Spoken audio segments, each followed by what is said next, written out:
সুপ্রিয় শিক্ষার্থী, কেমন আছো তোমরা সবাই? আশা করি সবাই সকলে ভালো আছো। আমি আলমোহন বরাবরের মতো রয়েছি এমএমআইসি টেকের পক্ষ থেকে তোমাদের। সুপ্রিয় শিক্ষার্থী, দেখো আজকে আমরা চতুর্থ অধ্যায় চলে আসলাম। 47 নম্বর যে পৃষ্ঠা, এখানে বলা আছে রূপসা তীরের উজান সুরে। তো এখানকার যে কাজগুলো আছে দেখো, একেবারে শেষ পর্যায়ে যে কাজটা রয়েছে 59 পৃষ্ঠা, আমরা ঠিক সেটাই করব। এখানে তোমাদের কিছু পাতা এবং ফুল দিয়ে বিভিন্ন প্রাকৃতিক উপাদান দিয়ে রং তৈরি করার বিভিন্ন পদ্ধতি দেওয়া রয়েছে, এগুলো তোমরা পড়ে ফেলবে। এই পুরো চ্যাপ্টারটা তোমরা রিডিং পড়ে ফেলবে। আমি জাস্ট তোমাদেরকে এখানকার যে কাজটা রয়েছে, সলিউশনটা রয়েছে, যেটা করা দরকার সেটা আমরা করে দিব।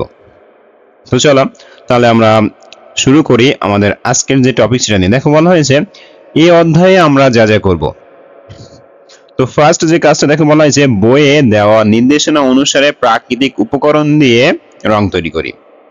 তো তোমরা একটু আগে খেয়াল করবা যে আমি একটু আগে কিন্তু তোমাদেরকে দেখিয়ে দিয়েছি যে এই যে এখানে কিছু নির্দেশনা দেওয়া রয়েছে। খেয়াল করো, আমি আবারও তোমাদেরকে দেখিয়ে দিচ্ছি। দেখো এই যে এখানে কিছু নির্দেশনা দেওয়া রয়েছে যে পাতা ফুল সহ বিভিন্ন প্রাকৃতিক উপাদান দিয়ে রং কিভাবে তৈরি করতে, সেটা তোমাকে এখানে দেওয়া রয়েছে। তোমরা যদি এগুলো পড়ে ফেলো তাহলে দেখবা এই যে প্রথম যে কাজটা আমাদের এখানে রয়েছে যে বিভিন্ন প্রাকৃতিক উপকরণ দিয়ে রং তৈরি করি, তাহলে এটা তোমরা করতে পারো। তো চলো তারপরেও আমরা এর অ্যান্সারটা দেখে আসি। খেয়াল করো, বিভিন্ন প্রাকৃতিক উপকরণ দিয়ে রং তৈরি করি।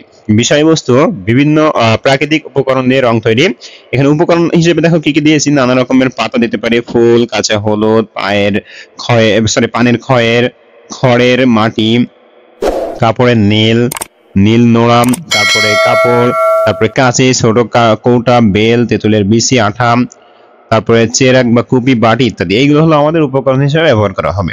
এবার দেখো নমুনা প্রশ্ন উত্তরে দিয়েছি বইয়ে দেওয়া নির্দেশনা অনুসারে পাতা ফুল সহ বিভিন্ন প্রাকৃতিক উপাদান দিয়ে রং তৈরির পদ্ধতি। তো প্রথম দেখো কি করব, বিভিন্ন রকমের পাতা ফুল সংগ্রহ করে তা পানি দিয়ে পরিষ্কার করে ধুয়ে নিলাম। এটা হলো প্রথম স্টেপ। তারপর দেখো বলা হয়েছে তারপর পাতা অথবা ফুলগুলো ছোট ছোট টুকরা করে তা শিল, নোড়া অথবা পরিষ্কার পাথর দিয়ে ভালো করে পিষে নিলাম। এরপর দেখো বলা হয়েছে এবার পিষানো পাতা বা ফুলগুলো পরিষ্কার সুতি কাপড়ে নিয়ে চাপ দিয়ে সেকে নিলাম। এরপরে বলা হয়েছে ছাকা পাতা বা ফুলের রসে বেলের অথবা তেঁতুলের বীচির আঠা মিশিয়ে রং তৈরি করে ছোট কৌটায় রেখে তা ব্যবহার করা যায়। এবং তারপর স্টেপে বলা হয়েছে কালো রং তৈরির জন্য প্রথমে একটা চেরাগ অথবা কুপি জ্বালিয়ে নিলাম। এবার ছোট স্টিলের একটি বাটি অথবা প্লেট সে চেরাগ অথবা কুপির উপর ধরলে তাতে কুপির আগুন থেকে বের হওয়া কালি বা কার্বন আটকে যাবে। পরে বাটি বা প্লেটের গায়ে আটকে যাওয়া সেই কার্বনগুলোর সংগ্রহ করে তা বেলে অথবা তেঁতুল বিচির আটার সাথে ভালোভাবে মিশিয়ে কালো রং তৈরি করলাম। আমরা অনেক সময় খেয়াল করি যে আমাদের পুরাতন আমলে যারা গ্রাম অঞ্চলে থাকি তারা অনেক সময় আমরা যে হেরিকেন আছে এটা জ্বালিয়ে থাকি বা ল্যাম্প আছে এটা জ্বালিয়ে থাকি। তো অনেক সময় সেটার উপরে আমরা যদি কাগজ দিই বা হাত দিই আমাদের হাতে কিন্তু কালো কালো কিছু একটা লেগে যায়। তো এটা কিন্তু জাস্ট সেই জিনিসটাই, এর সাথে আমাদের তেঁতুলের যে আটা এটা মিশিয়ে তোমাকে কালো রং তৈরি করা হলো। এবার দেখো বলা হয়েছে পানের সাথে খাওয়া খয়েরি রং, খড়ি মাটি থেকে মেটে হলুদ, কাপড়ের নীল থেকে নীল রং তৈরি করি। এরপর দেখো বলা হয়েছে ফুল ও পাতা থেকে রং বানানোর ক্ষেত্রে মনে রাখতে হবে আমরা যে রঙের ফুল ও পাতা সংগ্রহ করব তা থেকে কাছাকাছি রং পাবো। তৈরির প্রথম দিকে রংগুলো কিছুটা হালকা থাকে, সেক্ষেত্রে রংগুলোকে একটু আগুনে জাল দিয়ে ঘন করে নিলে ব্যবহার করতে সহজ হয় এবং তার স্থায়িত্ব বাড়ে। এক্ষেত্রে বেলের অথবা তেঁতুলের বিচির আঠা পাওয়া না গেলেও খুব সমস্যা হয় না। এ ধরনের রং পরিবেশ বান্ধব, যা আমাদের শরীরে কোনো ক্ষতি করে না। তো দেখো এখানে রঙের একটা জাস্ট চিত্র দেওয়া রয়েছে, কিভাবে আমরা জাস্ট এগুলো করতে পারি। এরপরে দেখো বলা হয়েছে দ্বিতীয় নম্বর যেটা কি বলা হয়েছে খেয়াল করো, বইয়ে দেওয়া সুন্দরবনের প্রতিটি পাটচিত্রের মতো অথবা নিজের ইচ্ছা মতো করে আঁকবো। নিজে তৈরি রং দিয়ে অথবা পেন্সিল, কলম, রং পেন্সিল, প্যাস্টেল রং সহ সহজলভ্য যে কোনো রং দিয়ে ছবিটি রং করব। তো দেখো এখন এটারও অ্যান্সার স্ক্রিপ্ট আমরা দেখে আসি। দেখো এখানে দিয়েছি বইয়ে দেওয়া সুন্দরবনের ছবিটি পটচিত্রের মতো অথবা নিজের ইচ্ছা মতো আঁকি, তারপর নিজের তৈরি অথবা পেন্সিল, কলম, রং বা পেন্সিল ইত্যাদি দিয়ে রং করে। অর্থাৎ নিজের তৈরি রং দিয়ে আমরা রং করতে পারি অথবা আমাদের যে বাজার থেকে যে ক্রয় করি যে রং দিয়ে সেগুলো দিয়ে করতে পারি। দেখো এখানে বিষয়বস্তু দিয়েছি পটচিত্রের মতো ছবি আঁকা, কাজের ধরন দিয়েছি দলগত কাজ, উপকরণ দিয়েছি পাঠ্যপুস্তক, কাপড়, নিজের তৈরি রং, পেন্সিল বা প্যাস্টেল রং ইত্যাদি। এবার চলো অন্য প্রশ্ন উত্তর আমরা দেখে নিই। দেখো প্রথমে দিয়েছি প্রথমে কাগজে 3 ভাগের উপরে 1 ভাগে আকাশের জন্য সোজা দাগ টেনে নেই। তো মনে করো এটা হলো তোমার কাপড়, আমি একটু বুঝিয়ে দিই। দেখো মনে করো এটা হলো তোমার একটা কাগজ, এটাকে তোমার 3 ভাগ করতে হবে। তাহলে এই মনে করো একটা ভাগ করলাম, এই মনে করো একটা ভাগ করলাম। ভাগ করার পরে এই যে উপরে যেটুকু এটুকু আমার আকাশের নীলের জন্য আঁকতে হবে। দেখো এরপর বলা হয়েছে এবার নিচের অংশে পেন্সিল দিয়ে গাছপালা ও নদীর খসড়া হালকাভাবে এঁকে নেই। কাগজের নিচের অংশ একটি বাঘের চিত্র এবং কিছুটা দূরে কয়েকটি হরিণের চিত্র আঁকি। তো দেখো এখানে বলা হয়েছে তাহলে এই অংশে আমরা নীল, আকাশে নীল আঁকাবো, এই অংশে কিছু গাছপালা দিব, গাছপালার যে চিত্র, আর এই নিচের যে অংশ সেখানে আমাদের কিছু বাঘের চিত্র বলতে পারো এবং সাথে কিছু হরিণের চিত্র আমাকে এখানে অ্যাডজাস্ট করতে হবে। তাহলে আশা করি এটা আঁকানোর পদ্ধতি তোমরা খুব ভালোভাবে বুঝতে পেরেছো। এবার দেখো এবার নিজের পছন্দ মতো আরো কিছু পশু পাখির খসড়া চিত্র এঁকে নিতে পারি। তাহলে এরপরে তোমরা পছন্দ মতো আরো কয়েকটা পশু পাখির খসড়া আঁকাতে পারো, চিত্র আঁকাতে পারো। এরপর নিজের পছন্দ মতো প্রাকৃতিক রং, পেন্সিল রং, জল রং অথবা পোস্টার রং এর মাধ্যমে ছবিটি ফুটিয়ে তোলার চেষ্টা করি। তো দেখো নিচে সুন্দরবনের একটি অঙ্কিত চিত্র দেওয়া হলো। তো দেখো নিচে আমি একটা চিত্র দিয়ে দিয়েছি, এটা হলো একটা চিত্র বলতে পারো। উপরে দেখো এই অংশ বরাবর আমাদের আকাশে নীল দিতে হবে, তারপরে এখানে তোমাদের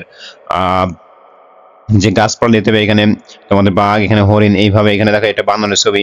তো যদিও ছবিটা একটু ঝাপসা, তারপর আমি তোমাদেরকে জাস্ট দেখানোর জন্য এটা আমি দিয়েছি।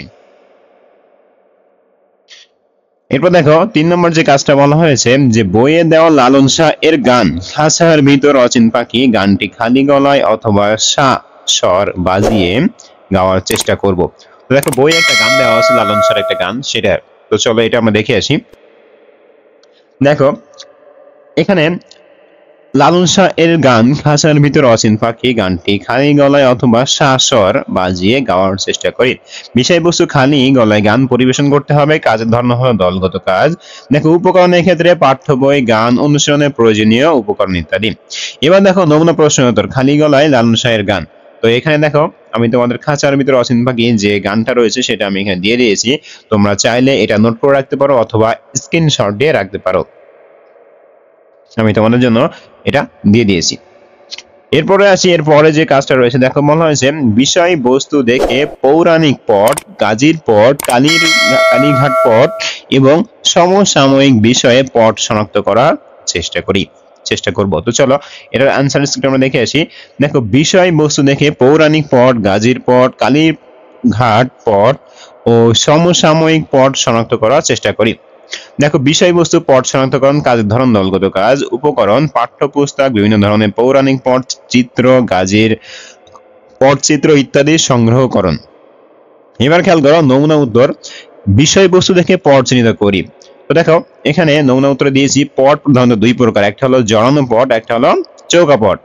জড়ানো পট আকারে বড়, 15 থেকে 30 ফুট লম্বা ও 2 থেকে 3 ফুট চওড়া। গাজীর পট জড়ানো পটের মধ্যে একটি। চৌকা পট হয় আকারে ছোট বা ছোট আকারের। চৌকা পটের মধ্যে রয়েছে কালীঘাটের পট, এছাড়াও পৌরাণিক পট, ঐতিহাসিক পট, মনসা পট সহ আরো অনেক ধরনের পটচিত্র। তো দেখো প্রথম হলো কালীঘাটের পট। তো দেখো এখানে বলা হচ্ছে পশ্চিমবঙ্গের পটচিত্রের মধ্যে কালীঘাটের পট বিশেষভাবে উল্লেখযোগ্য। মূলত কালীঘাটের পট চৌকা পট এ ধরনের পট তুলনামূলক ছোট মাপের কাগজের উপর আঁকা হয়। ঔপনিবেশিক সময়ের সামাজিক ও রাজনৈতিক সময়ে ব্যঙ্গ করে উপস্থাপনা করার বিশেষ দিক এই পটে পরিলক্ষিত। তো দেখো এখানে তোমাদের আমি জাস্ট একটা কালীঘাট যে পট তার একটা চিত্র জাস্ট এখানে তুলে ধরেছি। এরপরে আসি গাজীর পট। দেখো গাজীর পট কি বলা হয়েছে বাংলাদেশের লোকচিত্রকলার অন্যতম হলো গাজীর পট। গাজীর পটের বর্ণাংশে 3টি বিষয় উপস্থাপন বেশি পরিলক্ষিত হয়, যেমন দেখো গাজী পীরের মহত্তা, ও অলৌকিক ক্ষমতা, তারপরে দেখো কৌতুক মিশ্রিত হিতোপদেশ, তারপরে দেখো মৃত্যু তথা যমরাজ্যের ভয়। গাজীর পট মূলত সাধারণ জড়ানো পটের মধ্যে একটি। গাজীর পটে চিত্রপটটি কয়েকটি প্যানেলে আঁকা হয়েছে। তো দেখো এখানে আমি তোমাদেরকে একটা গাজীর পটের চিত্র দিয়ে দিয়েছি। এরপরে দেখো তোমাদের যদি এই চিত্রগুলো পছন্দ না হয়, তোমরা তোমাদের ফোন, স্মার্টফোন বা ল্যাপটপ বা পিসি থেকে তোমরা এটা সার্চ করে বিভিন্ন পট সংগ্রহ করতে পারো চিত্র। এবার দেখো পৌরাণিক পট। পৌরাণিক বিভিন্ন গল্প ও গাথা এই পটে উপজীব্য বিষয়। সেগুলো হলো রাবণ রদ, সীতাহরণ, রাজা হরিশ্চন্দ্র কৃষ্ণশিলা, দুর্গা লীলা, চণ্ডীমঙ্গল, ধর্মমঙ্গল, আনন্দমঙ্গল ইত্যাদি। তো দেখো এখানেও পৌরাণিক পটের একটা চিত্র তোমাদেরকে আমি তুলে ধরেছি। তোমরা নেট থেকে সার্চ করে আরো ভালো ভালো চিত্র দেখতে পারো। এবার চলে আসি এর পরে যেটা বলা হয়েছে, আমাদের আশপাশে কোনো পটচিত্রশিল্পীরা বা পটুয়া, পটচিত্রশিল্পী বা পটুয়া পট প্রদর্শনকারী আছে কিনা অনুসন্ধান করব। তো এটা আমাকে অনুসন্ধান করতে হবে। চলো এটার অ্যান্সার স্ক্রিপ্ট দেখে আসি। দেখো আমার আশেপাশে পটচিত্রশিল্পী অথবা পট প্রদর্শনকারীর অনুসন্ধান করি। বিষয়বস্তু পটচিত্রশিল্পী বা পটশিল্পী অথবা পট প্রদর্শনকারীর অনুসন্ধান। উপকরণ হিসেবে দেখো দিয়েছি শিক্ষকের সহায়তা, পাঠ্যপুস্তক অথবা বড়দের কাছে জিজ্ঞাসা। কাজের নির্দেশনা দেখো দিয়েছি শ্রেণীর সবাই কয়েকটি দলে বিভক্ত হও। প্রত্যেক দলের জন্য বিদ্যালয়ের নিকটবর্তী ও পার্শ্ববর্তী এলাকা নির্দিষ্ট করো। দলগতভাবে পটচিত্রশিল্পী ও পট প্রদর্শনকারীর অনুসন্ধান করো। দেখো নমুনা প্রশ্ন উত্তর। এটা হলো জাস্ট একটা কথোপকথন দিয়েছি। দেখো দৃশ্য এখানে দিয়েছি পটশিল্পীর সাথে শিক্ষার্থীর কথোপকথন, জাস্ট একটি কথোপকথন। দেখো শিক্ষার্থী বলছে শুভ বিকাল, কেমন আছেন? পটুয়া বলছে শুভ বিকাল, ভালো আছি, তোমরা কেমন আছো? শিক্ষার্থী বলছে আমরা ভালো আছি। আপনি কি আমাদেরকে পটচিত্রের অঙ্কন শৈলীর মাধ্যম এবং এর সম্পর্কে বিস্তারিত ধারণা দিতে পারবেন? পটুয়া বলছে অবশ্যই। পট হলো কাপড়ের টুকরা। পটে আঁকা ছবিকে পটচিত্র বলা হয়। সাধারণত নির্দিষ্ট মোটা কাপড়ে পটচিত্র আঁকা হয়। বাংলার লোকচিত্রকলার অন্যতম নিদর্শন হলো পটচিত্র। শিক্ষার্থী পটচিত্র প্রধানত কত প্রকার?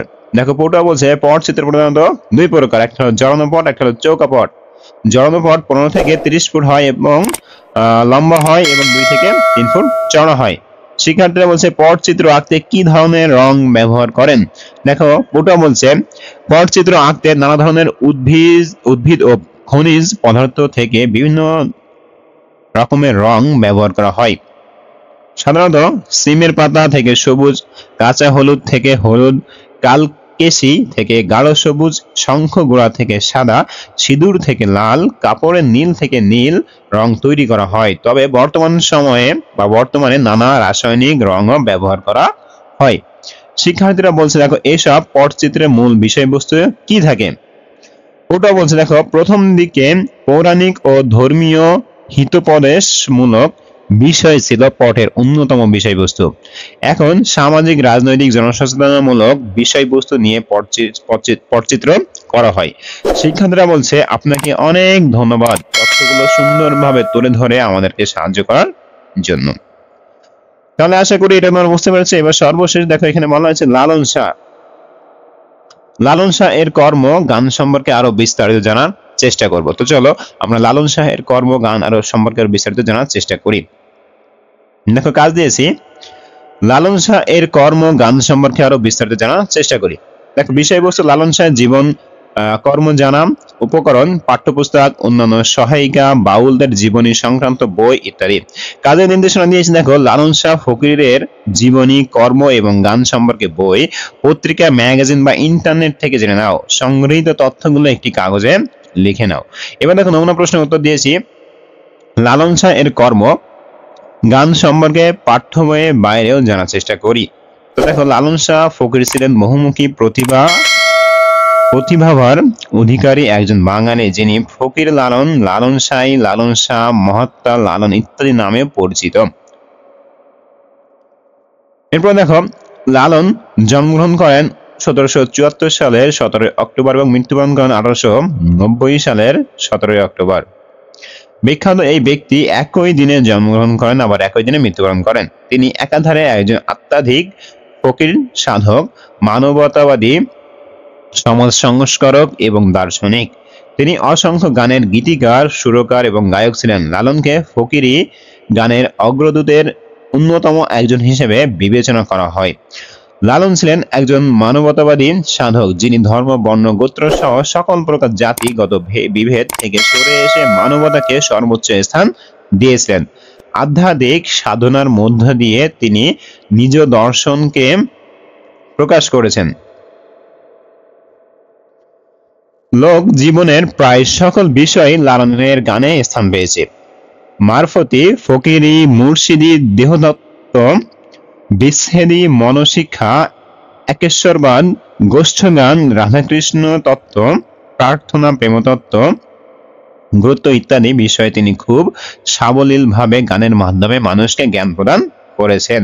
খাঁচার ভিতর অসীম পাখি, সব লোকে কয় লালন কি জাত সংসারে, বাড়ির কাছে আরশিনগর, আমার ঘর খানায় কে বিরাজ করে প্রভৃতি জনপ্রিয় গান সহ 2000 গান তিনি রচনা করেন। অসাম্প্রদায়িক মনোভাবের বহিঃপ্রকাশ থেকে তিনি তার গান রচনা করেছেন। তার গান ও দর্শন যুগে যুগে প্রভাবিত করেছে রবীন্দ্রনাথ ঠাকুর, কাজী নজরুল ইসলাম ও অ্যালেন গিন্সবার্গের মতো বহু প্রখ্যাত কবি, সাহিত্যিক, দার্শনিক, বুদ্ধিজীবী সহ অসংখ্য মানুষকে। সুপ্রিয় শিক্ষার্থী, এটাই ছিল তোমাদের চতুর্থ অধ্যায় যে কাজগুলো, সেগুলো সমাধান আশা করি কাজগুলো তোমাদের খুব ইজিলি সমাধান করতে পেরেছো। আমাদের ক্লাসগুলো তোমাদের কেমন লাগে অবশ্যই আমাদের কমেন্ট বক্সে জানিয়ে দিবে। ধন্যবাদ সবাইকে।